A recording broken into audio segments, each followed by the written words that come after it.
kababaihan na nakakaramdam ng hormonal imbalance, dysmenorrhea, and sa mga nakakaramdam na po ng premenopausal symptoms like hot flashes, sobrang init na init kahit hindi naman ganun talagang kainit, then mood swing, aminin nyo, mabilis na kayong mairita, mabilis na kayong magalit. Noon, sobrang haba ng pasensya nyo, pero ngayon, ang nipis na ng PC ng pasensya nyo.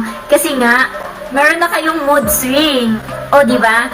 Tapos, vaginal dryness. Huy, bihira na siyang mabasa. Unlike before, na lagi siyang basa. Pero ngayon, nade-dry na siya, Hindi lang vaginal dryness kapag malapit na mag-menopause at nagkakaedad na. Syempre, skin dryness. Nagde-dry na rin, unti-unti na rin nangungulabot ang skin natin.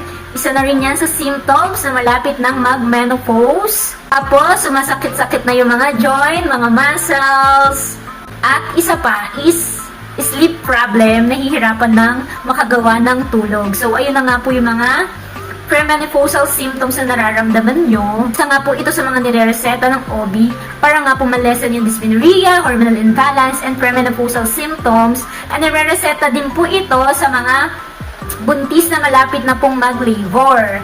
Pwede nyo pong i-try. Ito nga po si Wow Happy Evening Cream Rose Oil. Very affordable lang to, guys. Compare na po kung bibili kayo sa mga drugstore. Medyo pricey. Pero dito po kay Wow Happy, it's very affordable lang. Ilalagay ko na nga lang po ang link sa Yellow Basket kung kailangan nyo nga rin po nito. Yun lang po. Thank you for watching. Kuting-ting. Bye!